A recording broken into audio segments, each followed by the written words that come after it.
All right. Appreciate everybody being here this morning. Some of you were with us yesterday. This particular session is pretty pragmatic. We're going to really talk about vision and establishing a vision in your particular congregation. And if we're successful in this particular session, you'll go away from here thinking, you know what, we need to have a conversation. We need to have a conversation about who we are, what are we doing, and how we're going to carry it out. And my assessment is that most congregations do not effectively have that conversation on a regular basis, and I think that's something that I would like to see generally fixed in the church. Now, yesterday we talked about loving leadership, and we talked about the first thing is it requires vision, modeling, so demonstrating it, being affiliative, showing people you care about them, the coaching that goes on. We talked about democratic delegation of things, and then finally commanding. And these are all things that were oriented in Jesus' leadership model as he went about his ministry. And so hopefully you were a part of that and understand some of those things. But the first one is setting a vision. And we talked about this yesterday, but I want to reiterate this point that from the moment Jesus started his ministry, even before he did, out of the mouth of John the Baptist, there was a vision that was set that the kingdom of heaven is at hand. And over and over and over again, he emphasizes the kingdom of heaven is at hand. And then as he went about his ministry, he reinforced that message by constantly describing what the kingdom of heaven was and really tying it back to that vision of the kingdom is here, the kingdom is to be talked about, the kingdom is to be anticipated. Some of you will not taste of death till you see the kingdom come in power. And then the kingdom of heaven is like this, and the kingdom of heaven is like that, and a number of the parables that were in there. It was the vision of his ministry to talk about the kingdom is at hand. And everything he did, if you really think about it, was tied back to that vision. And I want us to really think about what our vision should be in our location at our time. Now, I want to first of all set to rest the idea that it can't be a generic vision. Um, yes, we had an excellent message last night about the Great Commission. Yes, all of us should have as an anchor the Great Commission. But the Great Commission is very, very broad. In fact, I like the way that David laid it out last night because there's go and make disciples, there's baptizing, and then there's teaching, and all those are distinctive and unique things that need to happen. One of the things I often say about mission work, go and make disciples, starts with training native preachers. We have figured out that the right way to do things is to train native preachers, and the way to get disciples in a particular foreign place is to train native preachers. Not against the established American missionary, but that's only scalable so far. Training native preachers is part of how you go and make disciples. Baptizing, evangelism campaigns, emphasis on that. Uh, Different things in different cultures work. But carrying those things out and actually converting people because now you have the truth and you're able to distribute it, etc. And finally, and the one that I think David noted last night is a gap here, and it's a gap in our foreign missions, is teaching them to observe all things. We've got gaps in that, and so part of it is based on where we are, who we are, the circumstances that we're in. There may be some elements of that we emphasize more than others because of the resources we have or because of the environment that faces us. Secularly, vision is really, really important in an institution. In my company, that happens to be a bank, we're sort of a unique bank, non-traditional, and it's about financial inclusion for all. That's our mission. And invariably, if you're going to do financial inclusion for all, where's the gap in the market? It's at the bottom of the market. And so my company focuses on the very low bottom of the market. So I have 60 million accounts that have less than $1,000 in it. That's financial inclusion for all. Everything we do has a mindset that ties back to that mission. And so when we're confronted with an opportunity, somebody wants to do a Neiman Marcus card, that's probably not my market, right? That's not part of who we are. And so we'll talk about this some more, but strategy often is not what you decide to do, it's often what you decide not to do.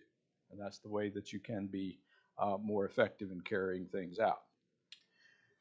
A couple of examples of visions just to get you thinking. I mentioned yesterday that I was in Charlotte for a long time. Way back in the early 90s, that particular metropolitan area, it's the size of Nashville, but instead of some 200 congregations across the MSA, there were 6. And it was a rapidly growing environment. And so we realized that there was an opportunity for church planting. And so we had the vision of, the mission of, establishing a church planting mindset. And for 30 years, the primary mission in that arena was church planting. Everything we did was oriented around that. And so, you had people driving 30 minutes to come to church. Well, where are they? Circle on the map. We need a church over there. Oh, we got some that are driving right past this church. It's not doing very well. Let's shore up that church and make it better. Here's another one. Let's do that. And over the course of that 30 years, 4 church plantings. Now, you don't do that by accident because it takes a lot of thinking that goes into that. And not only planning the location, but planning and preparing the people to make the move. If you've ever done church planning, it's unsettling for people to leave their nice, comfortable congregation and their youth group and all those kinds of things and move and go to another one and start it up. It's very difficult. 7 or 8 years ago, here in the Nashville area, in fact, it was the church that David Shannon used to preach at in Mount Juliet. They had grown to 1,200 people, and they wanted to go plant a new church. And they had us come and talk to them about it. And I said, one of the biggest problems you're going to have is the people have not been thinking about this for a decade. It hasn't been part of their vision. And it's going to be a lot harder for them to go through the emotional upheaval of doing that because you haven't set that vision. And so really establishing who you are based on where you are and constantly feeding that vision is very, very important for the church to be able to progress and accomplish great things. Another example, Frida Hardeman Board, I joined it 21 years ago, and one of the things that interested me was, well, what are we trying to do here? What's the mission? Well, everybody knows what the mission is, and that's, in a sense, that's okay.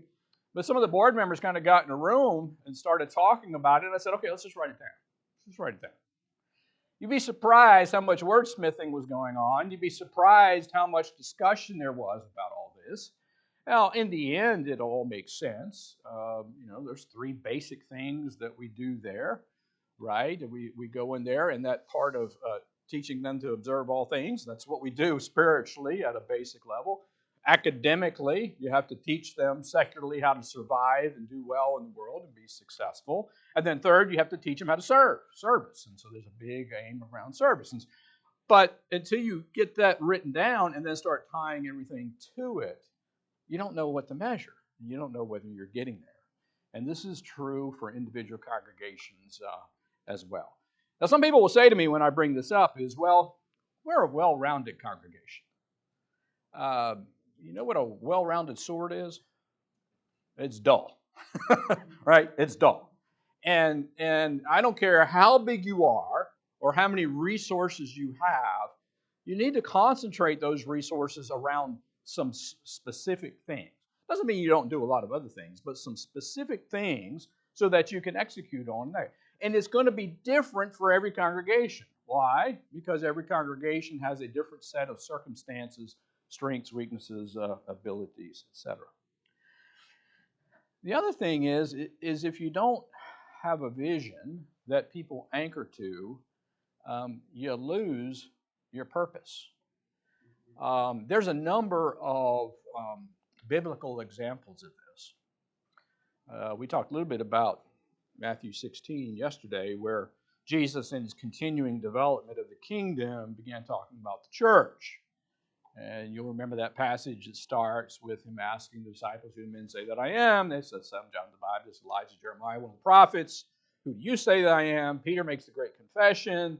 And then he says, upon this rock I'll build my church. The gates of hell will not prevail against it. I'll give unto you the keys of the kingdom. Whatsoever you loose on earth shall be loosed in heaven, and whatsoever you bound on earth shall be bound in heaven. So you go through all that, and that's him continuing to develop it.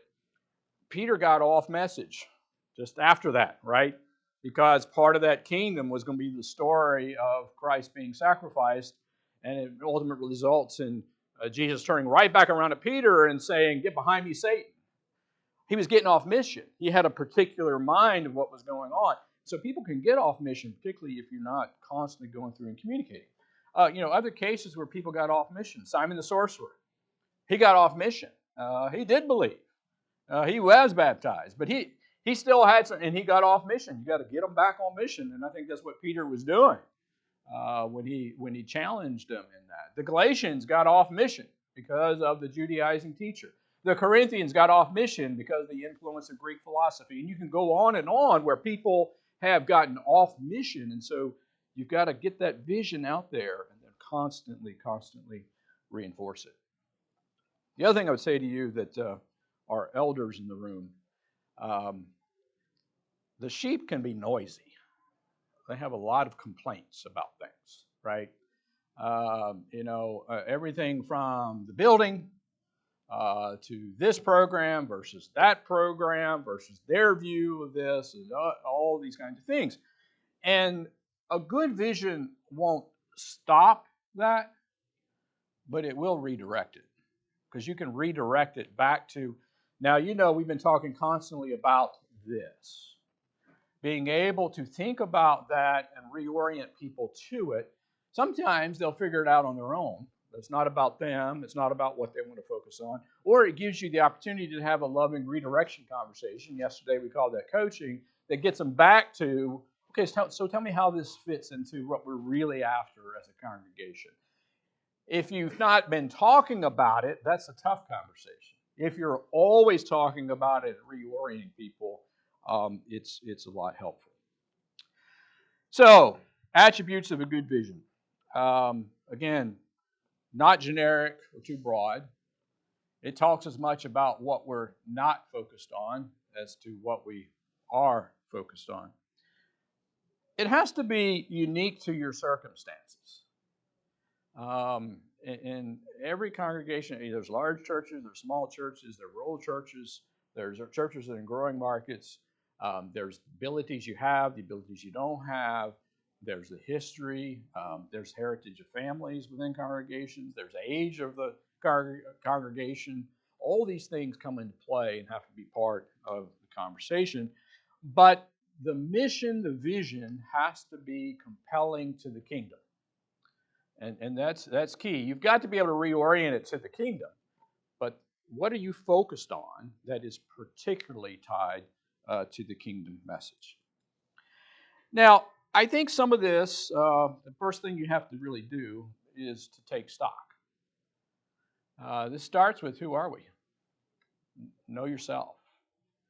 I would engage in some prayer at this point, very much so that there is really a mindset of submission that allows for effective self-analysis. Self-analysis is tough, but it's important that you do that and you go through that process. I want to remind you of some churches that you could say had some good and bad. By the way, I use those terms good and bad, and I would throw in there neutral for a reason. If you have any sort of business or secular world background, you might be familiar with something called a SWOT analysis. So strengths, weaknesses, opportunities, threats. Um, unless you have a professional leader of that conversation, what you end up doing is spending all your time debating whether it's a strength or an opportunity or a weakness or a threat. Just skip it. It's not that important. You know what's good, you know what's bad, and you know what is. And if you just go there, you're fine, because the whole SWOT analysis thing, it gets a little too technical, and people get. I've sat in meetings where people argue for hours about something's a strength or an opportunity. I don't care. It's good, right? That's sort of the way that you need to think about it to go through it. So good, neutral, and bad. Think about Revelation chapter 2 and 3 and the 7 churches. And this is a letter from Christ to the individual churches, kind of talking about what's going on there. Now, when we read it, we're looking for the criticisms and how does that apply. But there are things in there that are good. There are things that are in there that are bad. And there are things. That's just the nature of the case. And those could translate into visions or things that the church really needs to bring together. One of the classics, which I think is often a description of some very large, successful, modern-day churches, is Ephesus. Ephesus had all the pieces and parts, right? They were doctrinally sound. They were morally sound. The church at Ephesus, long, rich history by this time, right? I mean, they planted by Apostle Paul. Apostle Paul spent lots of time there. Got a letter from Paul. All these things. This is what we say. This is one of the big churches, right? And yet, he says, in spite of all the fact that you have all the pieces and the parts, you've lost your first love. You haven't done what needed to be done. And in my mind, somewhat selfishly for our topic, but I think if they had a strong vision on what they were trying to do, that people could have some passion around, they'd have gotten there. And a lot of times I think we sit around and churches, as they get larger, turn internal. They really do. They turn internal, and it's all about the people and the programs and all those things rather than outward, which is where we need to be focused. So what are we trying to do outward? We do have a consumerism mindset with a lot in the church. We have to break that. I'm looking for the church that meets my needs. Kindly, I would say your needs were met at the cross. Now you need to figure out how to serve. Now that's easy to say, right? It's hard to get people motivated that way to where they're not thinking about, well, what are the youth programs for my kids? Or what is going on here? Or do I have this special program for this particular need? And all those kinds of things, which may be on mission, but you need to decide what's our mission and what we're really focused on in the church. So Ephesus was a clear case of get a vision. Some, which also I think indicate where some churches are today, are like Smyrna. And, in Smyrna, other than their works, everything is bad. Persecution, poverty, difficulty of all types. The mission there, survive. And sometimes that's a reasonable mission, right? Sometimes it's a reasonable mission that we want to be sure the church that is in this place is still here in 30 years. That's a survival mission. Or decide that it shouldn't be here, and what are we going to do about that, right? So I think there's some circumstances that are like that are around survival. Then there are some, like Pergamos. They were in a tough location as well. And they had a number of problems. They remind me a bit of Corinth, your moral impurity, doctrinal impurity. Their mission needs to be teach within the congregation, right? Teaching now, because that's a weakness. And sometimes that has to be the focus. Early on in one of our church plannings, because another congregation was kind of going the wrong way, we suddenly had an influx of people who knew things were not right, and they came to us. And it wasn't a huge number, but it was a number. And as we sat down and talked with these individuals, they knew things were not right, but they didn't know why they weren't right. It'd been so many years since they had had good teaching. They knew it wasn't right, but they couldn't articulate it. And in fact, as we sat on talk with them, there were things they complained about that were style, which, I might not agree with that style, but it wasn't an issue. But then there were things that were pure doctrine, and they were mixing them all together.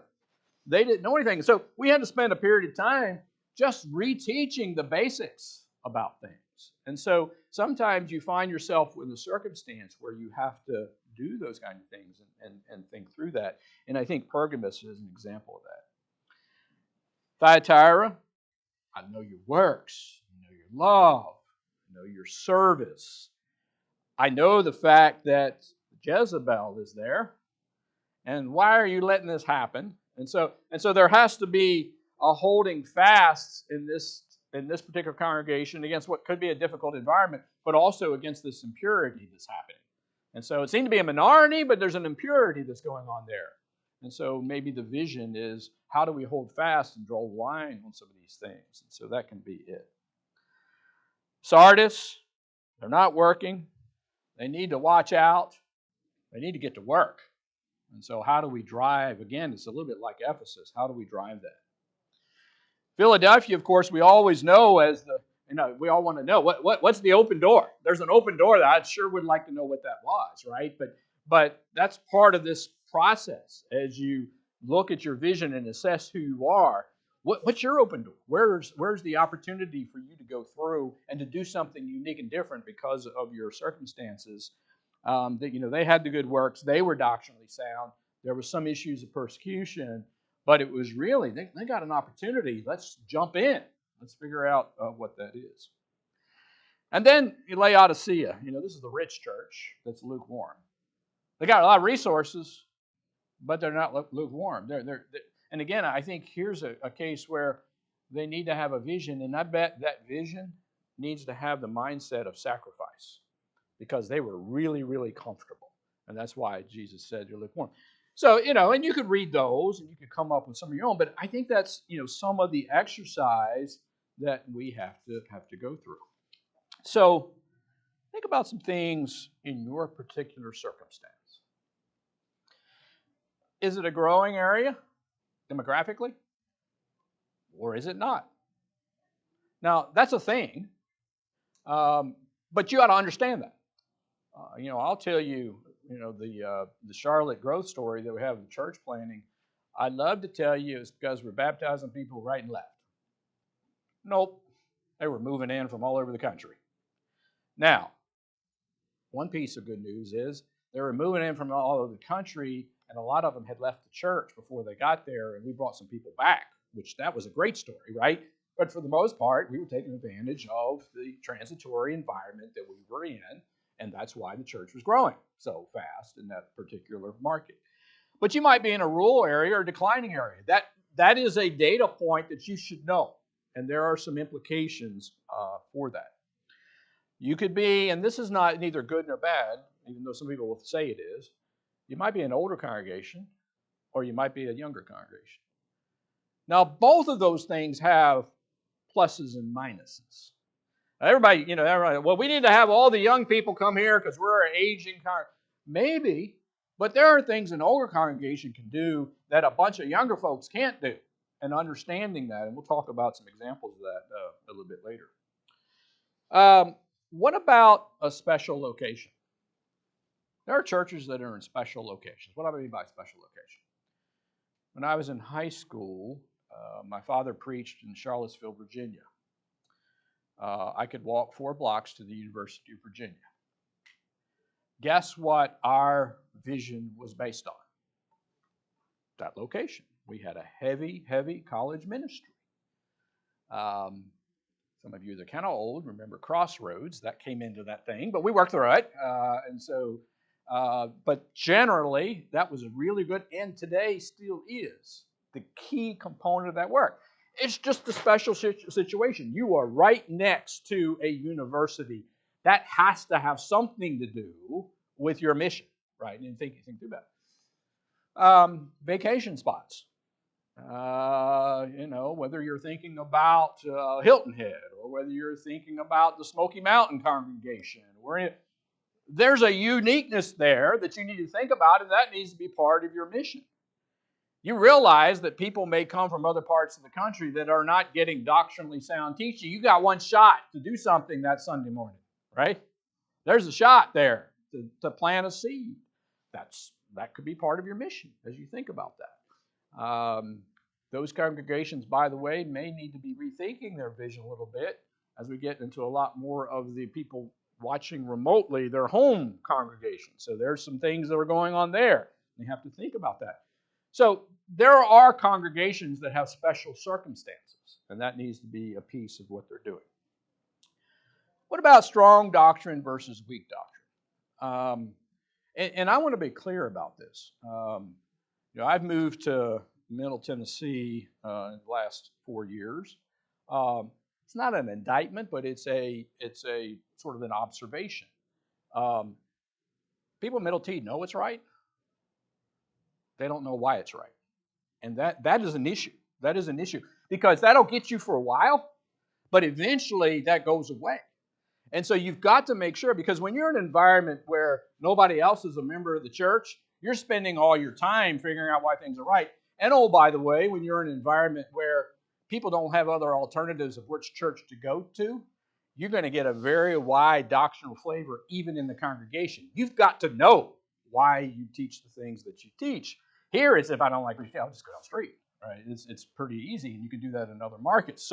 So I think it's really assessing how strong we are on doctrine, and that should have some merit on what kind of vision that we have. Financial resources. Are you an affluent congregation?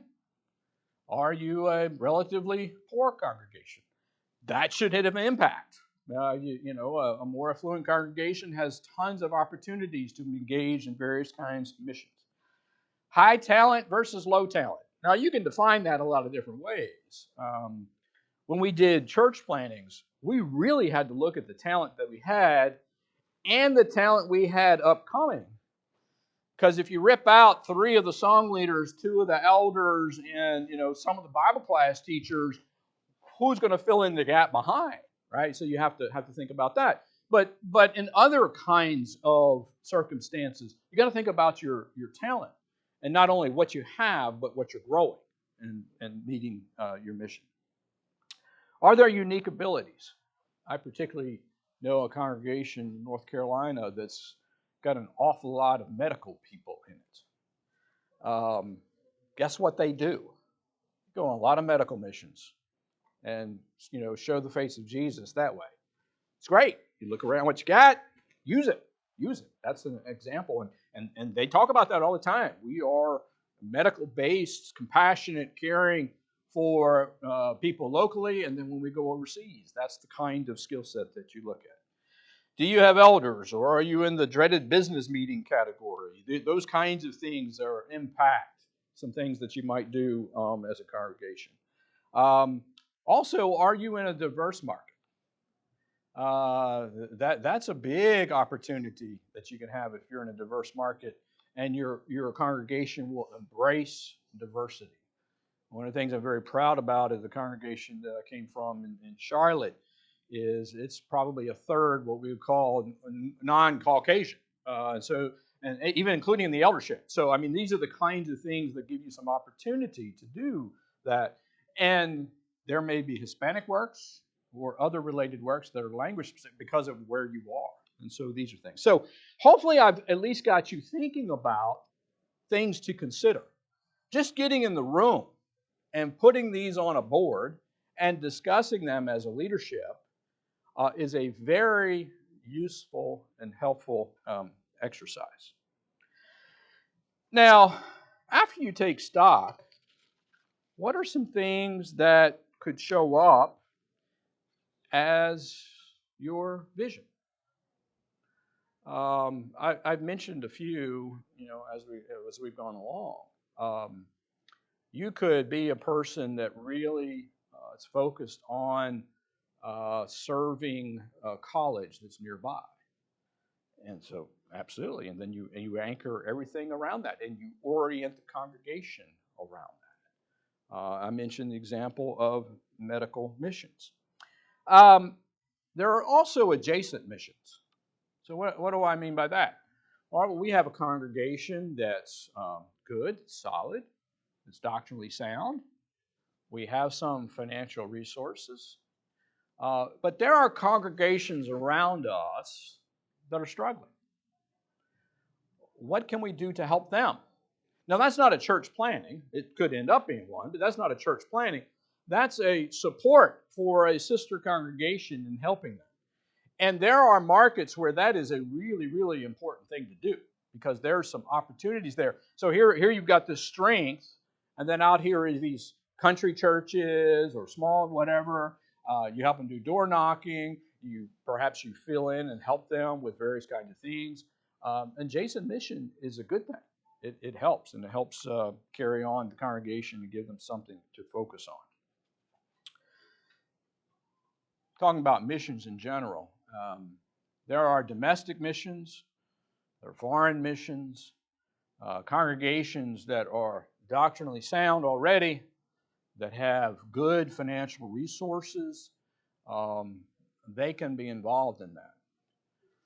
The danger there is it's a write a check syndrome. And I have seen the write a check syndrome so badly.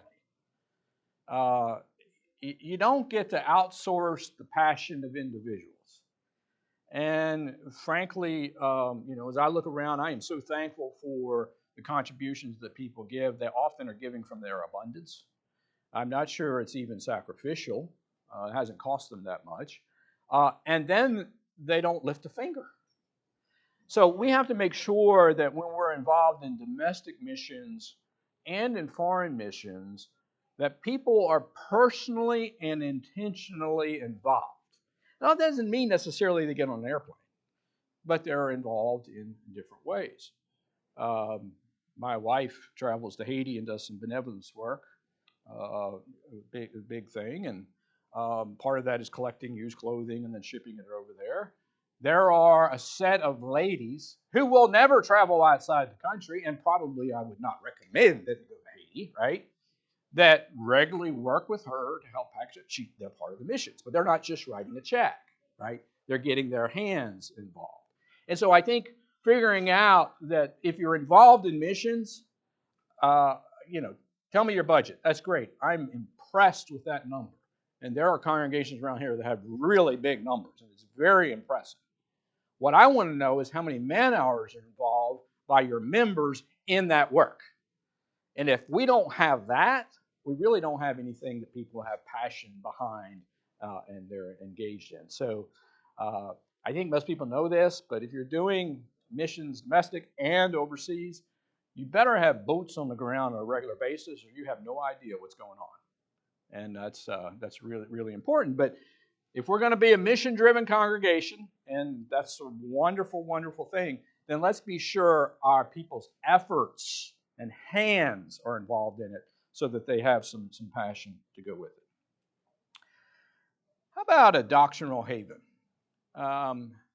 It's a sad commentary, but it's true that some churches are going long ways, and people are being hurt by that, and they're uncomfortable with that. And so there's what I call sheep migration going on, right? It happens. I wish it didn't happen, but it does happen. And serving as a doctrinal haven for people that have been someplace for 20 years or 30 years that went sideways is a good mission. That is a good mission. Now, you need to treat it as a mission. And I think there's a couple things that are involved in treating it as a mission. One is recognizing you've got to up the teaching on the fundamentals. because they haven't been getting it for 20 or 30 years. And I talked about that earlier, about an example that I had. So at our congregation, Dan Chambers wrote a book a few years ago, Churches in the Shape of Scripture. I love that book, right? Because it's just the basics. Well, when you've got people who are coming from places that maybe they're not being, they know it's right, they just don't know why it's right. It's really important to do that. And then it means you have to ramp up your engagement. Some congregations call it involvement.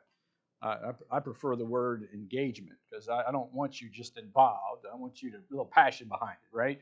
But engagement in what's going on, and folding them into that. Well, you're going to have to, as if you're going to sort of say, look, our mission is to serve as a safe haven from those that are running from doctrinal problems, then act on it. You don't just let it happen, right? You say, well, glad you're here.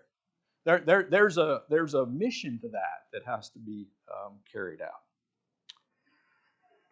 Here's one for smaller, older, rural congregations. Did you know that we have a preacher shortage in this country? Figured that out. Developing preachers is a key mission. Now, I'm on the board of Freed Hardeman. I think Freed Hardeman produces fantastic people that are great preachers. By the way, not everybody can do that. We have some preaching schools that do great work as well for a different kind of student.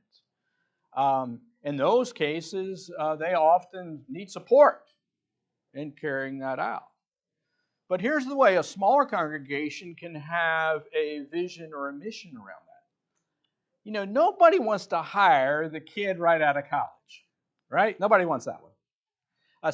And what we do instead is we put them into a youth minister role, or we put all these kinds, and let them grow.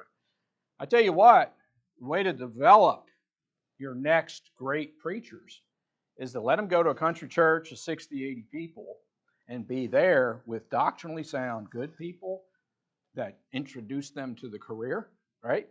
And they grow, and they can become so. That is a value add from a small rural congregation. Now, that small rural congregation, well, we're not growing. Yeah, you are. You're growing the kingdom, because you're growing a talent in the kingdom. And that is really, really important. There's a lot of opportunity for that. We've had some conversations again back in the Carolinas here recently about it's hard to get preachers to come to the Carolinas. It's hard enough to find a preacher anywhere. Hard to get them to the Carolinas unless they were born in the Carolinas. It's tough. But one of the ways to do that is to support them and say, and when you get out, you got a job over here, right? So that they know they've got something and can rely on it. So there's a mission that is around that. So a variety of things. And I can't tell you all the different things. You have to go through, what do we got? What do we got? And then be a little bit creative around it. Now, I've talked about vision as if it's a singular thing. It's okay if you have two or three. I think that's okay. It's not a problem. What you don't need is 17, because that's what some congregations do. They got 17 different things going on all at once. Well, you get lost in that, and nobody connects it. I run a large company. You can't execute on 17 things. If I can't get it on one little card, what we're doing, we're in trouble. And I think that's true for church as well, is what is our mission and what are we doing carrying it out. I have a few more comments about communicating, but let me stop there. Any questions or things that you wonder about? Yeah. Just as far as being in congregations where maybe ministers or elders or leaders are trying to further empower that engagement that you're talking about amongst their members. I know you've talked a lot about with that vision, but maybe what are some other ways that we could, as leaders, still empower that engagement? Yeah, I think some of this, and is a little bit of what we're going to get into in a minute about communicating the vision, is it needs to infiltrate everything you're doing, including your pulpit and your classes, right? So that you are really constantly teaching on that, and so it becomes people's mindset. Again, I'll reference David's sermon last night on boldness. That convicts everybody, right? That's one. a regular diet of that will create a mindset that will gradually change. And so I think that's probably the biggest way, because you have to change people's hearts and minds to be able to get them to engage. You know, I talked about being involved in missions. Don't just write a check. That's real in a lot of places. That's what that is. You got to change the mindset in it to where they really personally get engaged in it. Only way to do that is teaching from the pulpit, preaching, and those kind of things. So, yeah. Somebody else? Yeah. Yeah, so like if a congregation has elders, should they be the one that only do the mission statement, or should the whole congregation meet, do you think? Or Well, elders are stronger? yeah. First of all, sometimes it's a bit of a push to push elders into this, and so that can be a little bit of a challenge. So sometimes we see that, but if you've got an eldership that's willing, I would let the eldership do it and carry it out. Now, that doesn't mean they might not come back to the congregation and say, we have these 2 or 3 questions we would love to hear from you, right? You know, in market research, you test and learn a little bit. So you put it out there before you get all in, right, and kind of see what's going on. And if you get this huge backlash, then okay, well, maybe we need to rethink that. But I mean, to me, at the end of the day, that should be what the elders are really focused on. You know, I mentioned this yesterday about delegation. I think elderships often spend an awful lot of time doing the deacon's job. And it may be because they want to do it their way, and maybe because the deacons aren't doing their job. But if you can pull the eldership up and think of, this is massive spiritual importance, right? That's what this is, massive spiritual importance. To me, that's the elder's role in carrying that out. So I would do it there and then test and learn a little bit. So, yeah. Anyone else? Just a little bit about communicating the vision. You cannot over communicate the vision you're trying to do. I may be the CEO, but I really think of myself as the chief reminder officer, right? Every day, every conversation, I'm reminding people of what we're doing and why we're doing it, what are the 3 or 4 things that are important, constantly, over and over and over again. You can't overdo that. The story is told way back. This is my father told me that Freed Hardeman had a 50 years anniversary of something. And I guess this would have been late 50s, something like that. I can't remember. But anyway, the mantra on the university was 50 years of faithful service. 50 years of faithful service, over and over and over again. One of the students took a rusty fork and went into the main building there and stapled it to the bulletin board and put across the top, 50 years of faithful service. And some of the administration was upset. And he went to, at the time, a man named H.A. Dixon, who was president, and said, you know, this is insulting. And he said, no, it means they're listening. They're listening. They got it, right? Who cares that they're being funny about it? They heard it. And this is really what you're after, is constantly communicating over and over again to where everybody can do it. I think I could walk around my company and ask any person, what's our purpose?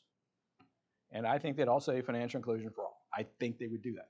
But that's not by accident. That's over and over and over again in all kinds of things. Same thing with your vision. People talking about it. We talked about church planning all the time. This is who we are. If you're mission oriented, you ought to be talking about missions all the time. What's coming in and what's the next trip? What's the next big opportunity? What have been the results? It needs to be communicated over and over again so people are oriented around those things. I mentioned sermons. I mentioned activities. There ought to be bulletin articles written that involve these things, special speakers and events that come in on any one of these topics, no matter what it is, that will help. Trying to tie almost everything you do to it.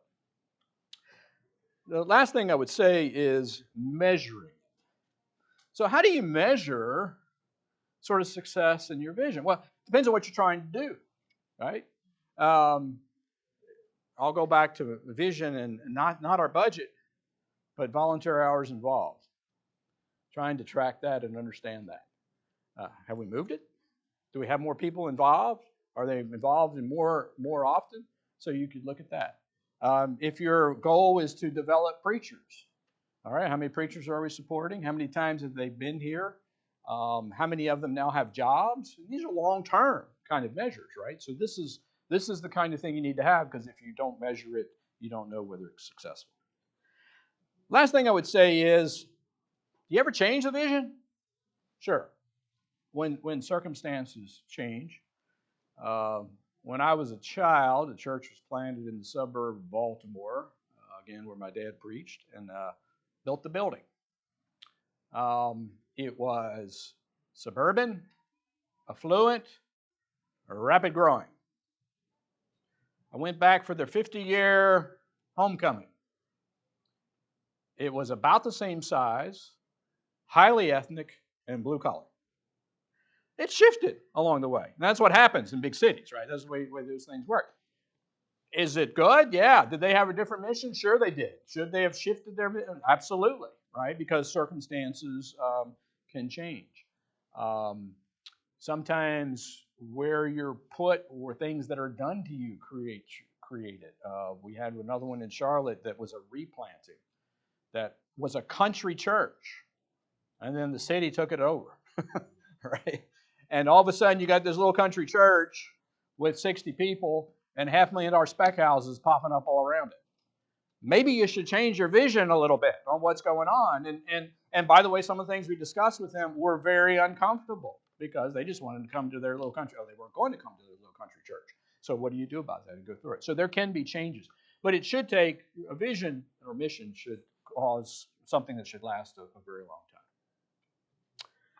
All right, I'm going to stop there. Any other questions, comments, things you want to talk about? Good job, thanks.